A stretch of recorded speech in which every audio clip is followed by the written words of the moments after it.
자, 우리 누가복음 4장 16절에서 우리 30절의 말씀입니다. 우리 교독하도록 하겠습니다. 제가 먼저 읽습니다. 예수께서 그 자라신 곳 나사렛에 이르사 안식일에 늘 하시던 대로 회당에 들어가 성경을 읽으려고 서심해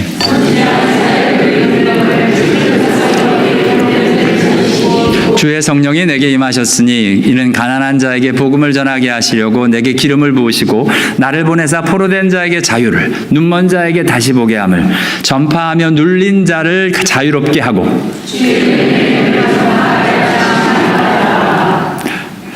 책을 덮어 그 맡은 자에게 주시고 앉으시니 회당에 있는 자들이 다 주목하여 보더라.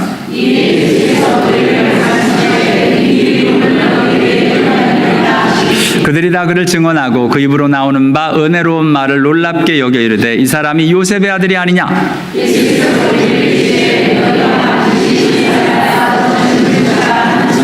인용하여 내게도 말하기를 우리가 들은 바 가버나움에서 행한 일을 내 고향 여기서도 행하라 하리라.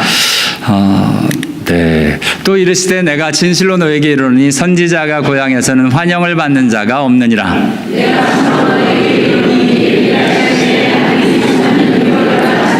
온 땅에 큰 흉년이 들었을 때에 이스라엘에 많은 과부가 있었으니 엘리야가 그중 한 사람에게도 보내심을 받지 않고 오직 시돈 땅에 있는 사렙다의 한 과부에게 뿐이었으며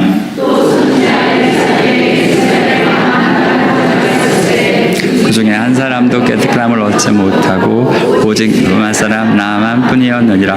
회당에 있는 자들이 이것을 듣고 다 크게 화가 나서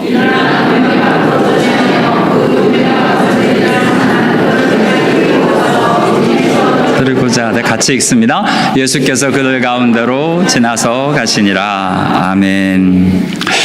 자, 지금 계속 누가복음을 보고 있는데요. 지금 3장과 4장 그 사이에 지금 계속 예수님이 성령의 역사가 일어나면서부터 사역이 시작되어지는 시점까지 계속 지금 거의 2달을 같이 쭉 보고 있습니다.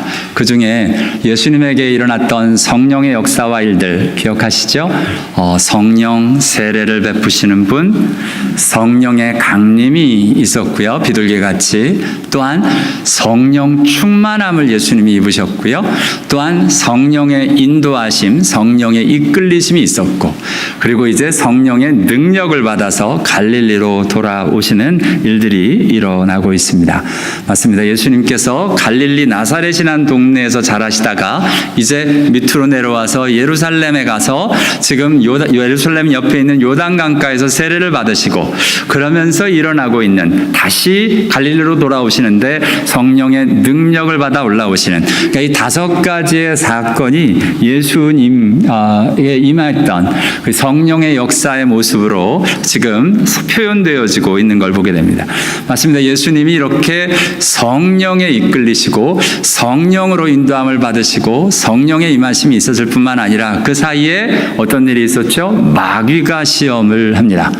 예수님이 성령의 역사를 따라 움직이는 동안에 유다 광야에서 마귀의 시험을 받는데요.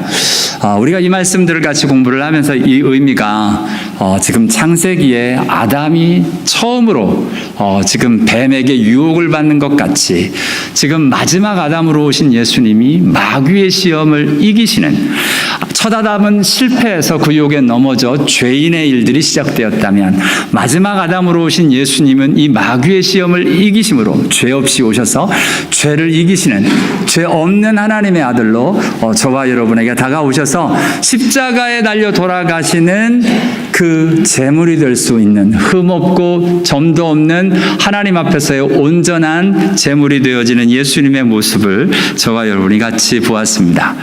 자, 그리고 나서 이제 본격적으로 예수님의 사역이 시작이 되는데요. 갈릴리로 오셔가지고 가르치시는 사역을 시작을 하십니다.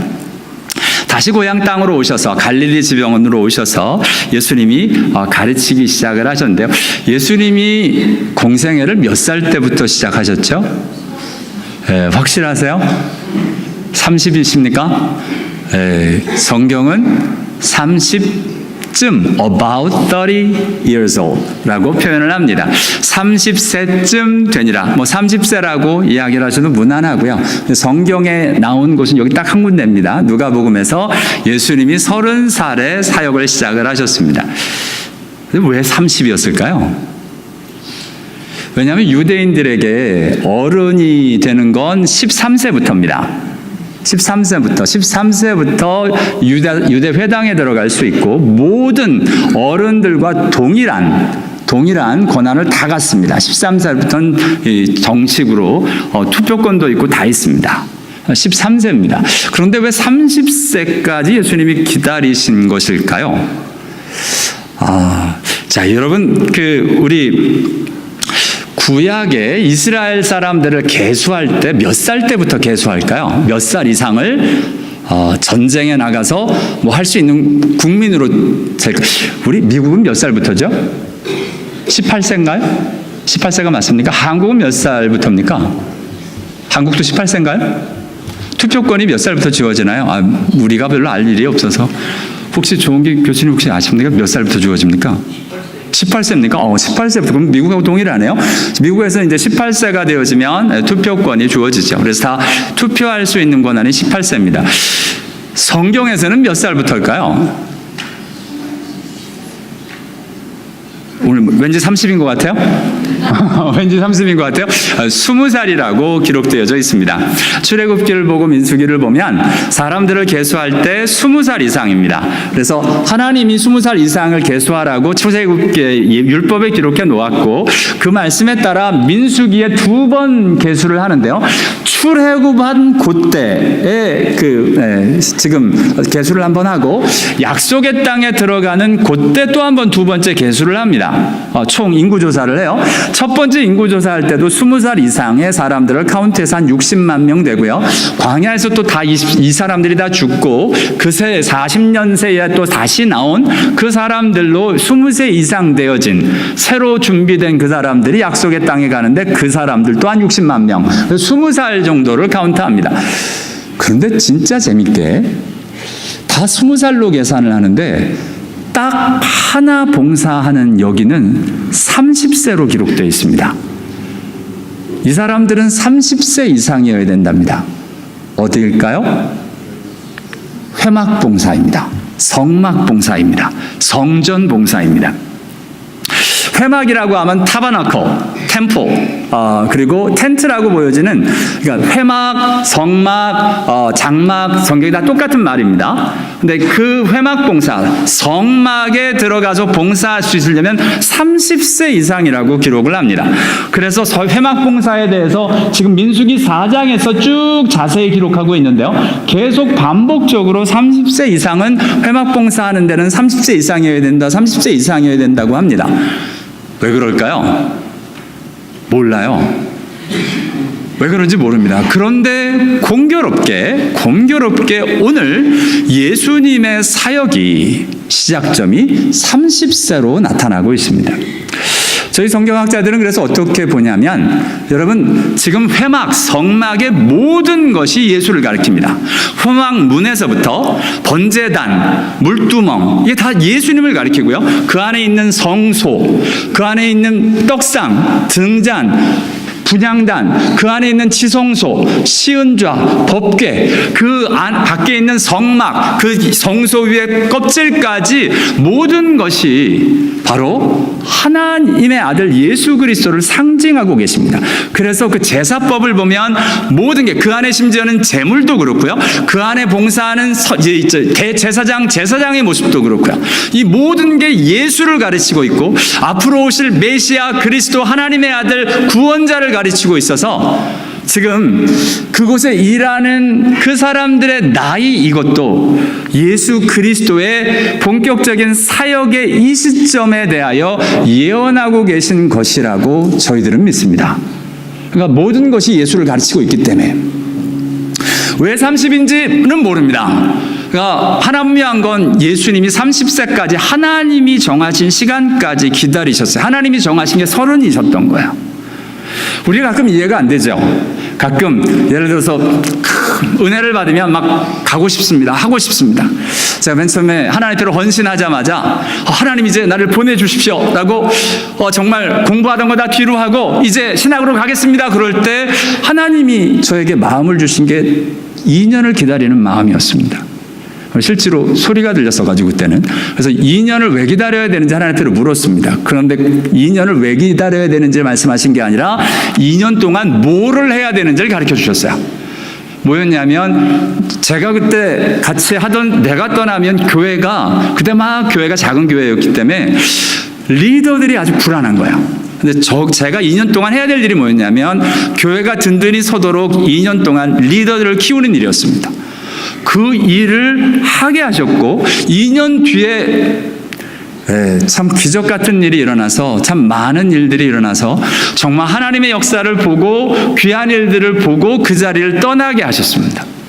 왜 그랬을까? 하나님의 이유가 있었던 거예요. 그런데 그 일들에 대해서 왜냐고 묻기 전에 하나님이 무엇을 하기를 원하는지를 묻는 게 정말 맞습니다. 감사하게 예수님이 30살 될 때까지 어머니를 섬기고 마땅히 인간의 도리를 다 하십니다. 그리고 마침내 30살이 되었을 때 하나님의 일들이 시작되는 것을 보게 됩니다. 정말 하나님의 때를 기다리는 게 되게 중요합니다. 왜냐하면 예수님 그렇잖아요. 왜 20살 그 혈기왕성할 때 하면 안 되나요? 근데 꼭 하나님이 당신의 때가 있습니다.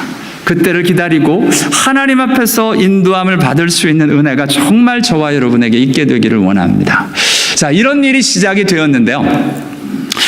예수님의 사역을 우리 지난주에 봤지만 어떤 사역을 하셨느냐? 마태복음에는 3가지 이야기를 하셨답니다. 같이 다시 1절 시작. 예수께서 온 갈릴리에 두루 다니사 천국 복음을 전파하시며 백성 중에 모든 병과 모든 약한 것을 고치시니. 자, 3가지 사역을 예수님이 이 땅에 오셔서 공생이기만 하십니다. 첫 번째 teaching, 두 번째 preaching, 세 번째 healing. 이 3가지 일들을 하셨다. 마태복음의 이 저자 마태는 세리예요. 굉장히 정리를 잘했던 분이 마태고요. 그래서 요점 정리를 딱 앞에 해놨는데 누가복음은 그게 아니라 이야기로 이 문제들을 쭉 이런 사역들을 펼쳐갑니다. 4장을 보면 이 3가지 사역이 펼쳐지는데요. 우리 지금 보고 있는 것과 이제 다음 주에 보는 것이 가르침입니다. 가르침. 지금 갈릴리에 오셔서 가르치고 나사렛에서 가르치고 가버나움에 가서 가르치시고 가르치시는 사역 첫 번째 되어지고요. 그리고 두 번째로 나오는 사역이 고치시는 사역입니다. 귀신을 내쫓고 고치는 사역이 또한 언급되어져 있고요. 그리고 나서 맨 마지막에 복음을 전파하는 사역, 전도하시는 사역, 똑같이 프리칭하는 사역이 또 되고 계신 걸 보게 됩니다. 성경을 보면 그래서 마태복음은 조금 더 그렇게 딱 규모를 맞추어서 요약이 되어 있다면 누가복음은 좀 그 이야기를 풀어서 그 내용을 실제적인 예와 어떤 일들이 일어나고 있는지를 좀 더 풍성하게 담고 있는 걸 보게 됩니다. 오늘 중요한 건 이 3가지 사역이 마태복음에 언급되어진 가르치며 전파하며 고치시는 사역이 지금 누가복음에도 계속 기록되어지면서 실제적인 모습들이 이렇게 저와 여러분에게 소개되어지고 있는 것을 보게 됩니다. 맞습니다. 지금 오늘 저와 여러분이 예수님의 가르침을 지금 벌써 3주째 보고 있는데요. 가르침, 그 가르침의 일들이 일어날 때 사람들이 환영했어요. Praised Him. 하나님 앞에로 칭송했습니다. 와, 대단합니다. 정말 놀랍습니다. 예수님의 가르침에 놀랐고요. 또한 지금 가버나움에 다음 주에 보게 될 내용에 가르침에 논란이, 그 말씀에 권위가 있었다. 그냥이 아니라 power, authority가 있는 귀한 말씀이 선포되어지고 있는 것을 보게 됩니다. 그런데 오늘 본문은 지금 갈릴리로 나와서 말씀하실 때 사람들의 이런 반응과 상관없이 또 다른 반응이 있다는 겁니다. 근데 그것은 예나 지금이나 똑같은 것처럼 반대하고 힘들어하는 사람들이 나타납니다. 지금 예수님이 말씀을 전하자 다 크게 화가 나서 예수님을 쫓아내고 끌고 가서 밀쳐내치는 일들이 일어나고 있는 걸 보게 됩니다. 오늘 본문을 근데 보면 지금 예수께서 잘하신 곳 나사렛에 가셨는데요. 안식일에 늘 하시던 대로, 그러니까 지금 늘 하시던 대로 하셨다는 거예요. 오늘 갑자기 가셔서 하신 게 아니라 그러니까 예수님이 13세부터 30살 될 때까지 회당에 가서 예배하고 말씀 듣고 말씀 펴서 자기 턴이 되면 말씀을 펴서 읽고 말씀 강론도 하셨던 일들이 일어났던 것으로 지금 이야기가 되어지고 있습니다.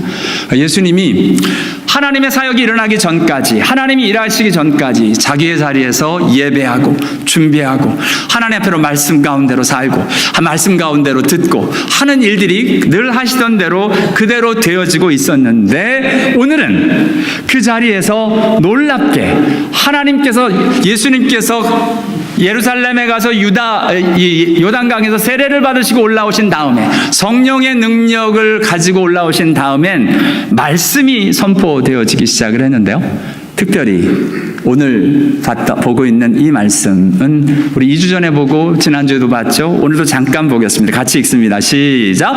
선지자 이사야의 글을 드리거늘 책을 펴서 이렇게 기록된 데를 찾으시니 곧 주의 성령이 내게 임하셨으니 이는 가난한 자에게 복음을 전하려고 내게 기름을 부으시고 나를 보내사 포로된 자에게 자유를, 눈먼 자에게 다시 보게 함을 전파하며 눌린 자에게 자유롭게 하며 주의 은혜를 전파하게 하려 하심이라 하였더라. 아멘.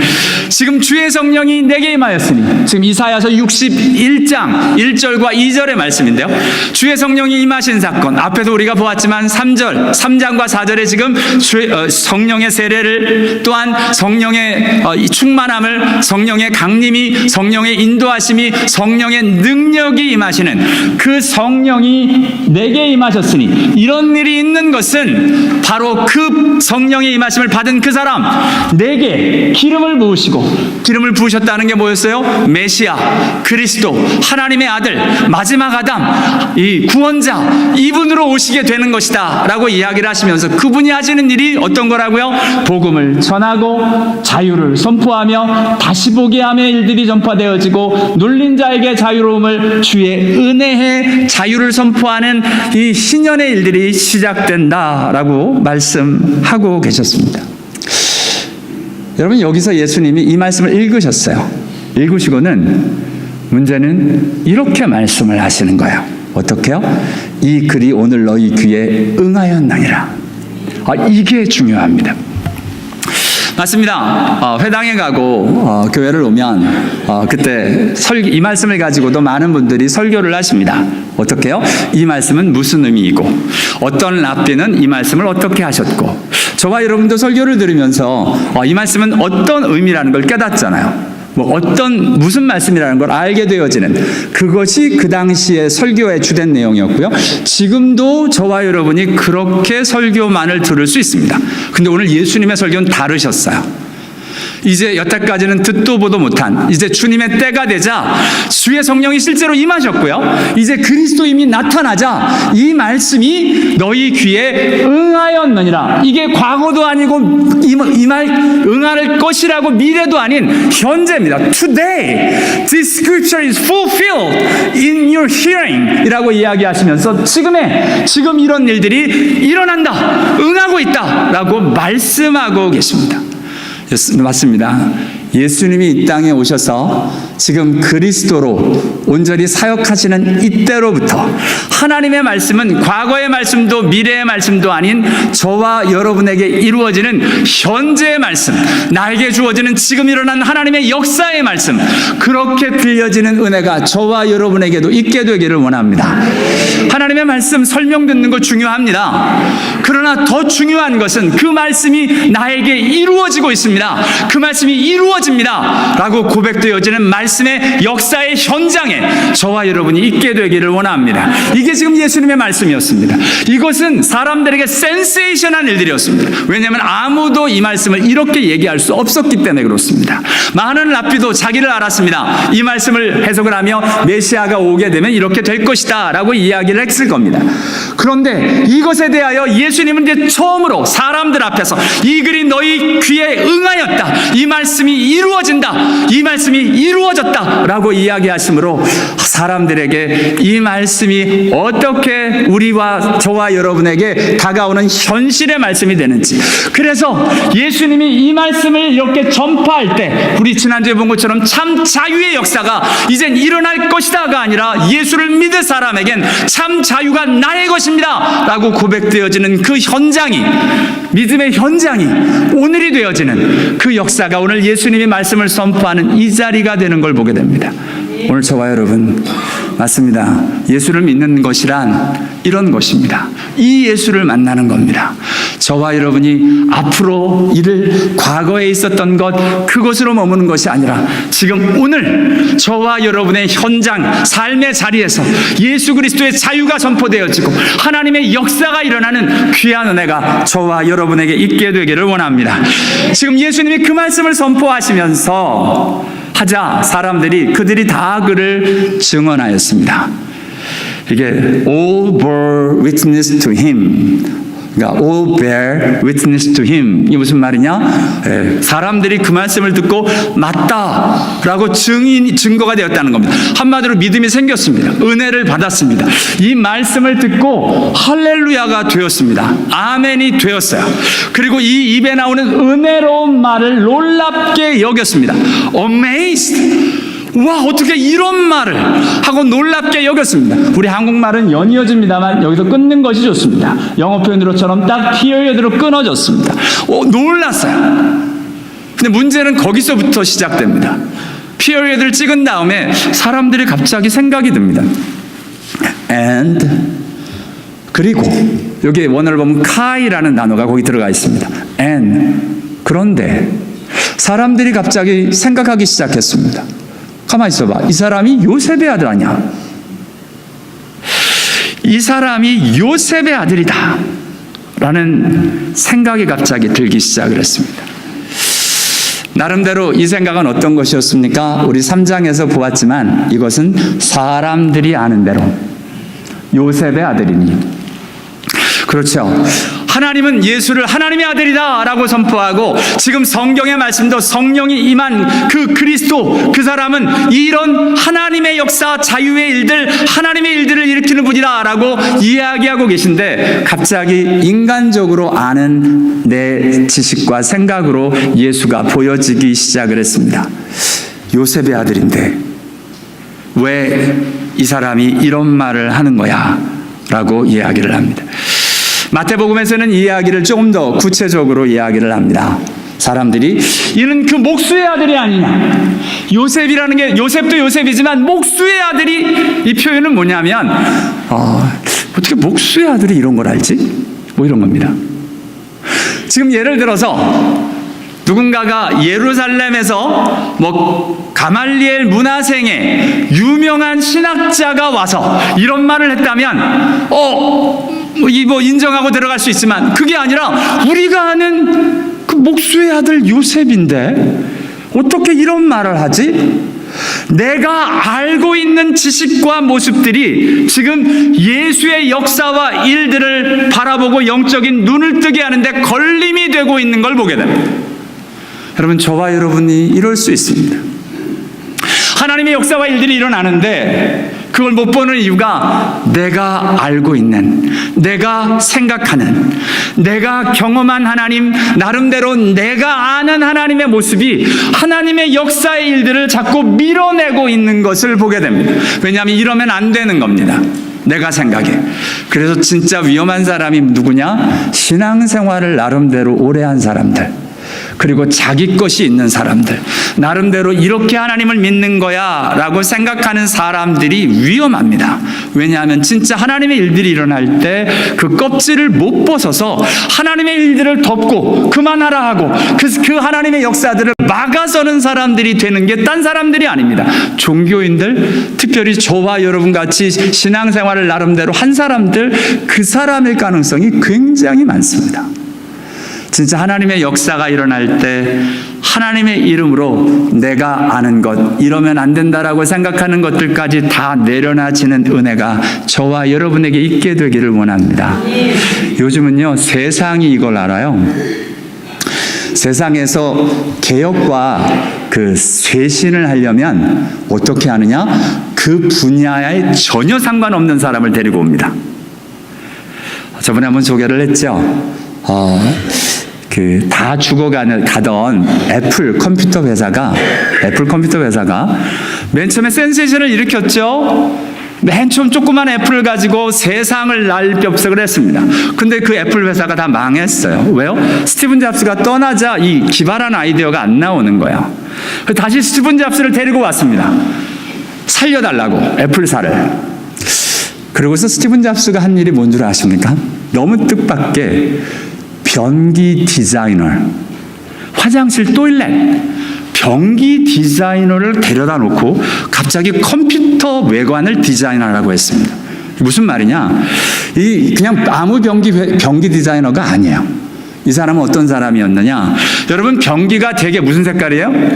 흰색이거든요.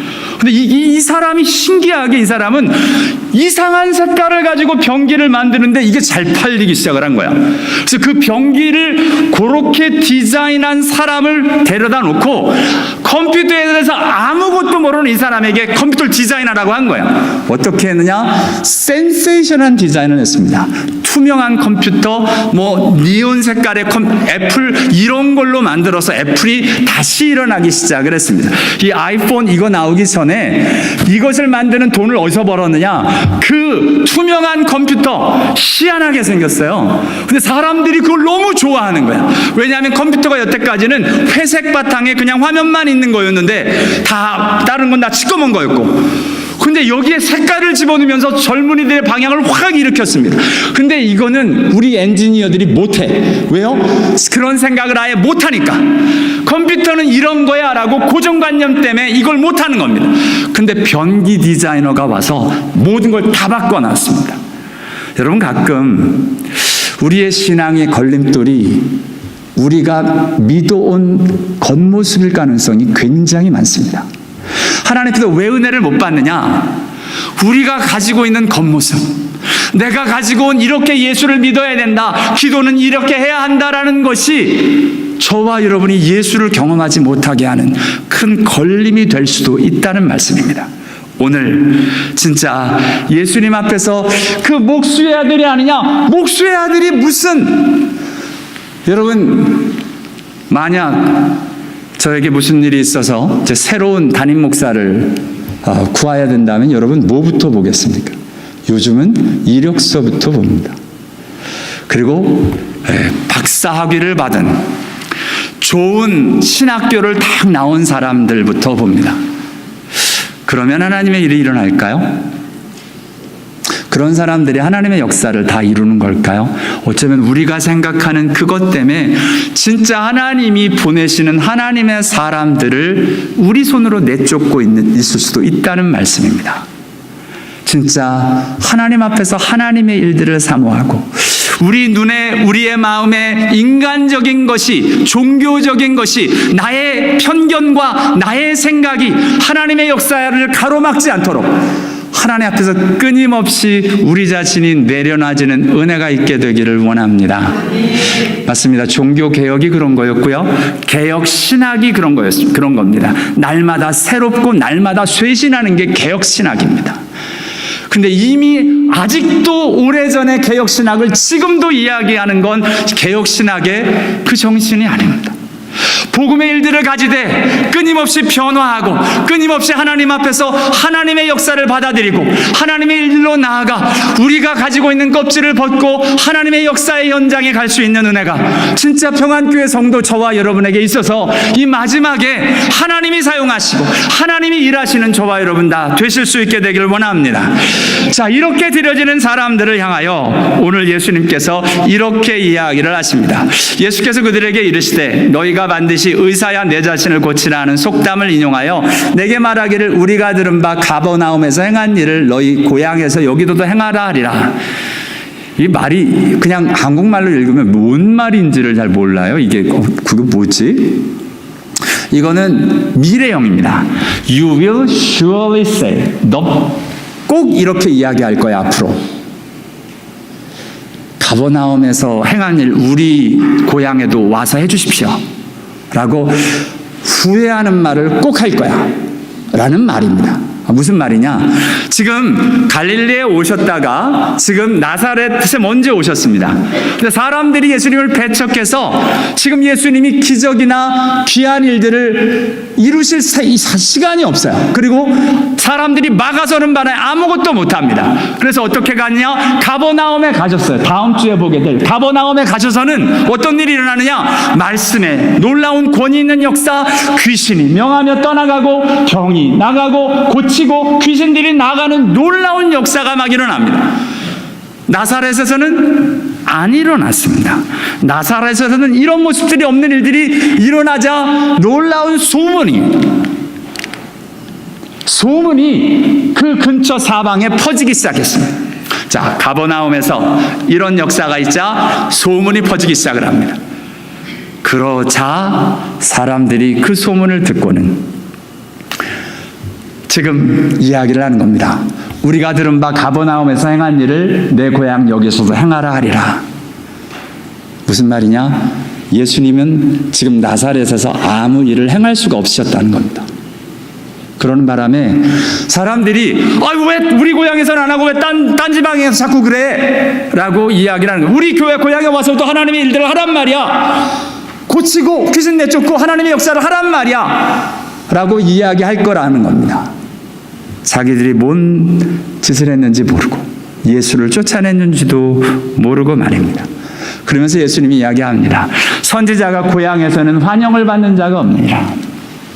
안타깝게 선지자들은 하나같이 고향에 와서 환영을 받지 못한다라고 이야기를 하시면서 우리 앞에서 봤던 마태복음의 모습처럼 지금 그는 목수의 아들이 아니냐 하고 예수를 배척하자 선지자가 자기 고향과 자기 집 외에는 존경을 받지 않음이 없느니라 말씀하시고는 그들이 믿지 않음으로 말미암아 거기서 많은 능력을 행하지 아니하시니라. 맞습니다. 여러분, 예수의 말씀, 예수의 역사에 대하여 인정하고 그리고 내가 생각하는 것이 내려놔져서 하나님의 일들을 보지 못하면 말씀하는 겁니다. 그게 믿음이 없는 것이다. 그러면 하나님의 일 안 일어난다 라고 이야기합니다. 저와 여러분, 하나님의 역사를 보기 원하십니까? 그렇다면 저와 여러분 안에 있는 나의 껍질, 나의 자존심, 나의 눈에 쓰여져 있는 눈꺼풀들, 내가 고집하고 있는 그 무엇인가, 종교적인 어떤 모습들 하나님 앞으로 내려놓고 어린아이와 같이 하나님 일하시옵소서 드려져서 진짜 하나님의 영광스러운 역사를 보는 저와 여러분 다 되실 수 있게 되기를 원합니다. 맞습니다. 이렇게 말씀하시면서 예수님이 이야기를 하십니다. 뭐라고요? 이렇게요. 엘리사 시대에 사렙다 한 과부, 수리아 사람 나아만, 이 암몬 사람, 시리아 사람 나아만 장군과 이 사렙다 과부, 시돈 땅에 있는 과부 한 사람의 이야기를 해요. 여러분, 이건 놀라운 은혜죠. 수많은 사람들이 있었는데 그 사람 중에 한 명이 택함을 받았습니다. 이걸 은혜라고 합니다. 사람들은 하나님 어떻게 이럴 수 있어? 라고 이야기를 합니다. 아니요. 그게 하나님의 은혜입니다. 이해할 수 없는 은혜입니다. 여러분, 왜 저와 여러분이 이 자리에 있는 걸까요? 다른 사람 말고요. 저희 집을 보면 제가 예수를 제일 먼저 믿었거든요. 그때 기도했던 게 그겁니다. 왜 납니까 하필이면? 왜냐하면 저희 집에서 저는 좀 천덕꾸러기였거든요. 제일 못난 아이, 그리고 맨날 어려서부터 아파가지고 비리비리했던 아이, 집에서 인정 못하는 아이, 공부도 제일 못했던 아이, 운동도 제일 못했던 아이, 뭐 자랑구실이나 할까라고 생각했던 아이, 그런 제가 예수를 제일 먼저 믿은 거예요. 이게 그러니까 씨알이 안 맥혀요. 그러니까 부모들은 어떻게 생각하냐면, 가족들은 저놈이 힘드니까 예수를 믿지라고 생각을 하고는, 당신들은 죄송한데 잘 나가시니까 나름대로 잘나셨거든요. 외모도 저보다 하나같이 잘났습니다. 그러니 도무지 인정이 안 되시는 거예요. 하나님 앞에서 왜 하필이면 납니까? 그렇죠. 베데스다에 38년 된 병자, 베데스다의 말씀이 굉장히 은혜가 되는데요. 요한복음 5장에 나온 베데스다를 보면 거기에 수많은 병자가 있는데 그 중에 그 한 명만 찾아가서 고쳐주십니다. 보통 이런 경우가 많이 없거든요. 예수님이 다 고쳐주시거든요, 웬만한 사람들. 근데 이상하게 여기 이때는 왜 그러냐면 그 사람들은 다 예수께로 나왔기 때문이고요. 이 베데스다에 38년 된 병자의 경우는 그냥 예수님이 찾아가셨습니다.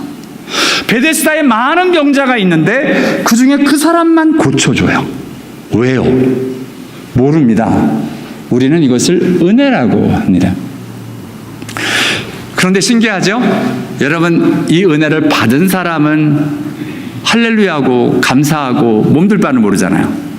근데 문제는 은혜를 받지 못한 사람은 화가 납니다. 왜 이러냐는 거야. 지금도 동일합니다. 예수의 은혜, 예수의 복음을 이야기하면 왜 그러냐고, 하나님이 왜 믿는 사람만 구원을 시키냐고, 안 믿는 사람이 뭐가 잘못이냐고 이야기하면서 버럭버럭 화를 내는 것도 많이 보았습니다.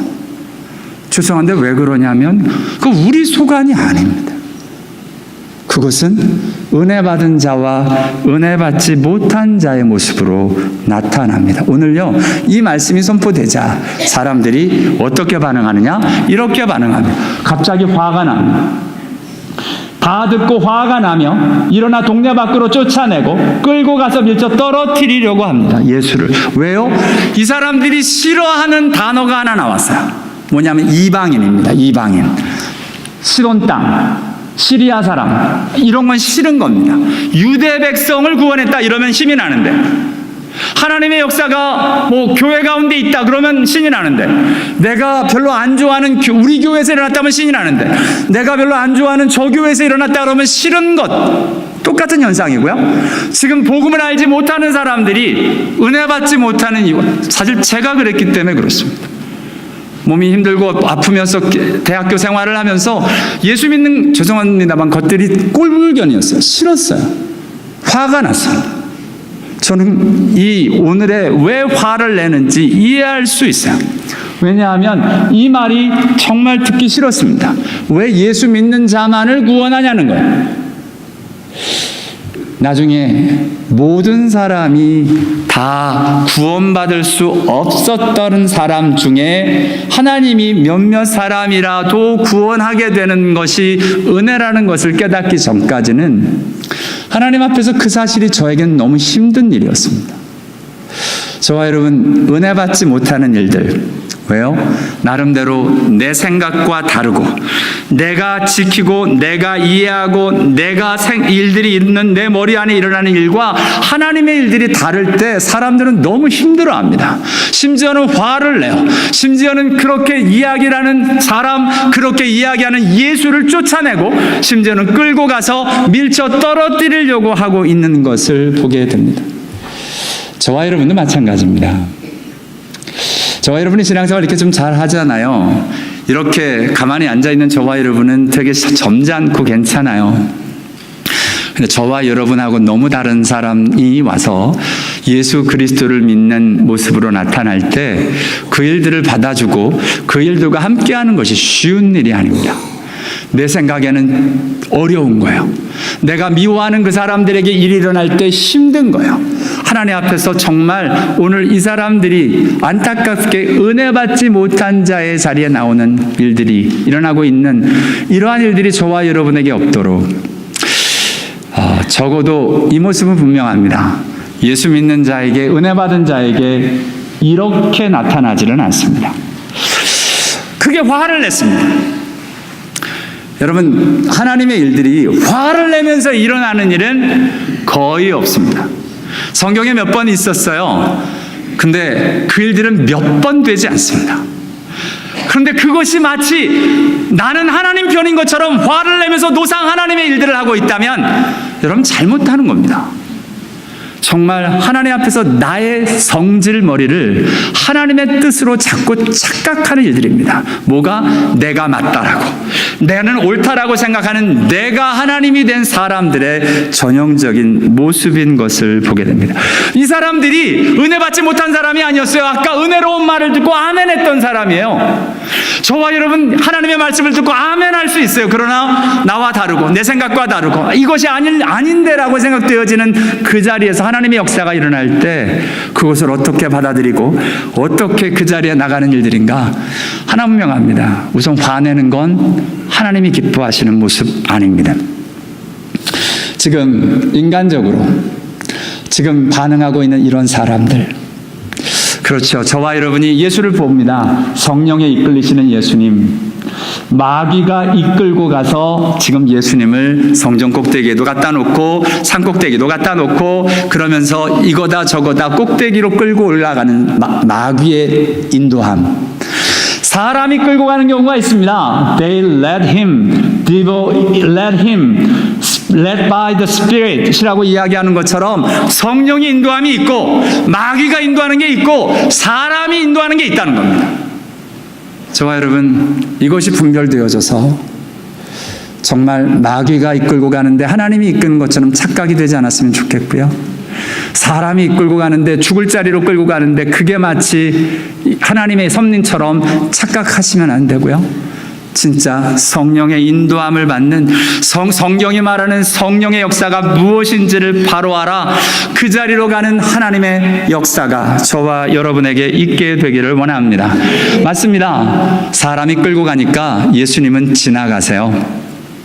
그들 가운데로 지나가십니다. 저와 여러분이 사람에게 끌려다니고 사람의 모습으로 당하면 예수님과 함께 할 수 없습니다. 여러분, 지금 예수님이 떠나가시는데요, 이렇게. 은혜란 하나님이 함께 하시는 거거든요. 성경에서 은혜라는 단어를 처음 맞이하는 사람이 있습니다. 혹시 누군 줄 아실까요? 누구셨어요? 네. 누구신지 찾아오세요. 제가 짜장면 대접하시겠습니다. 오케이.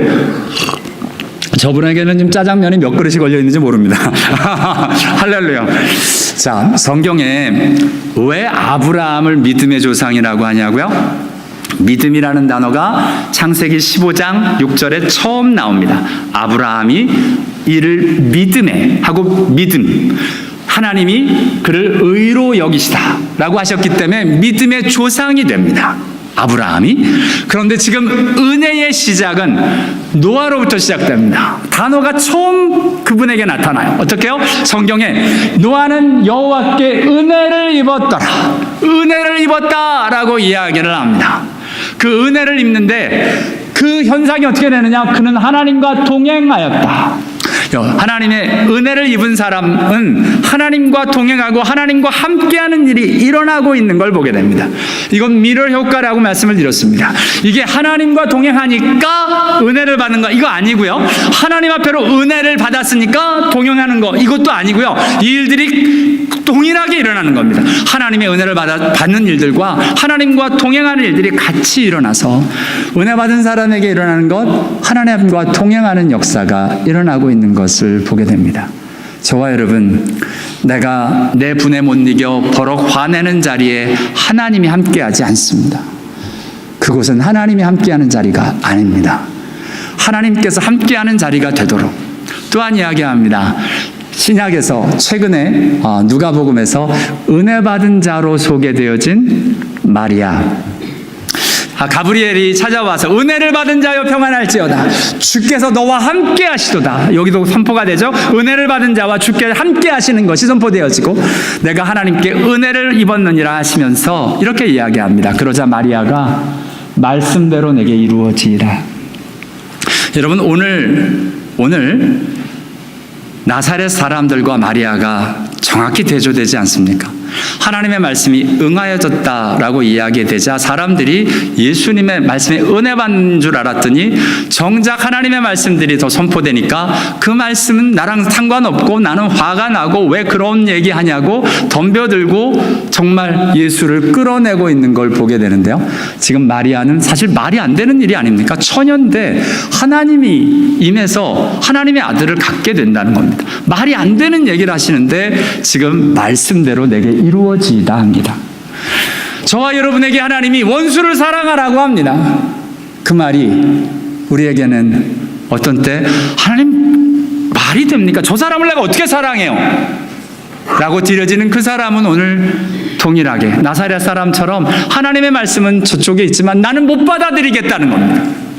내가 용서할 수 없는 그 사람에게 원수를 사랑하라 하시는 말씀에 하나님 주의 말씀이오니 주의 말씀이 내게 이루어지이다 하며 그 말씀이 내게 붙들어지는 은혜가 저와 여러분에게 있게 되기를 원합니다. 기도하겠습니다.